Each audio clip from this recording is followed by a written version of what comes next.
জয় Bangla slogan দেয়াকে কেন্দ্র করে আদালত প্রাঙ্গণে হাতাহাতি হয়েছে। মুখোমুখি অবস্থানে আওয়ামী ও বিএনপি পন্থী আইনজীবীরা।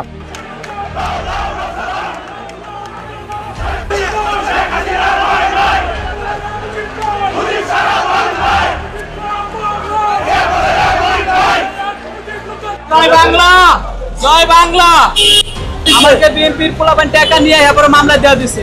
টাকা খাইছে, আমাদের টাকা খাওয়ার পরে মামলা দেওয়া দিছে, বাবা দিছে। আইনকে আইন যন্ত্রকে ব্যবহার করে আমাদেরকে উদ্দেশ্য প্রণোদিতভাবে এই মামলায় সম্পৃক্ত করা হয়েছে। শুধু রাজনৈতিক কারণে এই মামলায় তাদেরকে জড়ানো। আবারও উত্তপ্ত সুপ্রিম কোর্ট প্রাঙ্গণ। সুপ্রিম কোর্ট প্রাঙ্গণে জয় বাংলা স্লোগানে বিএনপি পন্থী আইনজীবীদের গণদোলাই দিল আওয়ামী লীগ পন্থী আইনজীবীরা। আওয়ামী লীগকে নিশ্চিহ্ন করার জন্য একের পর এক মিথ্যা হত্যা মামলার আসামি বানিয়ে তাদের নিশ্চিহ্ন করার মাস্টার প্ল্যান তৈরি করছে ক্ষমতালোভী ইউনূস সরকার। সারা দেশে ইউনূস সরকারের হস্তক্ষেপের কারণে নিরীহ আওয়ামী লীগ নেতা কর্মীদের জামিনের বদলে ফরমায়েশি রায় দিচ্ছে আদালত। আবার অন্যদিকে বিএনপির কিছু নেতা কর্মীরা নিরপরাধ আওয়ামী লীগ নেতাদেরকে টাকা না দিলে তাদেরকে পুলিশে ধরিয়ে দিচ্ছে।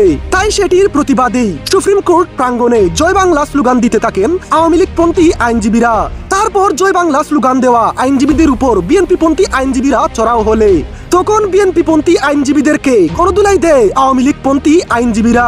দেখা যাচ্ছে যে আদালত এবং আইনকে আইন যন্ত্রকে ব্যবহার করে আমাদেরকে উদ্দেশ্য প্রণোদিতভাবে এই মামলায় সম্পৃক্ত করা হয়েছে। এবং উনি একজন সিনিয়র সিটিজেন এবং অসুস্থ, সেই গ্রাউন্ডে আমরা জামিন চেয়েছিলাম, বিজ্ঞ আদালত জামিন নামঞ্জুর করেছেন। শুধু রাজনৈতিক কারণে এই মামলায় তাদেরকে জড়ানো হয়েছে। আমরা বলেছি যে মামলায় সম্পৃক্ত করা হয়েছে এই মামলাগুলোতে উনি কোনো সম্পৃক্ত নয়। শুধু আদালতকে এবং আইনের যে যন্ত্রকে ব্যবহার করে এই আসামিদেরকে রাজনৈতিকভাবে হয়রানি করার জন্য সম্পৃক্ত করা হয়েছে। নিরীহ আওয়ামী লীগের নেতা কর্মীদের অন্যায়ভাবে গ্রেফতার করে ফরমায়েশি রায় দিচ্ছে আদালত।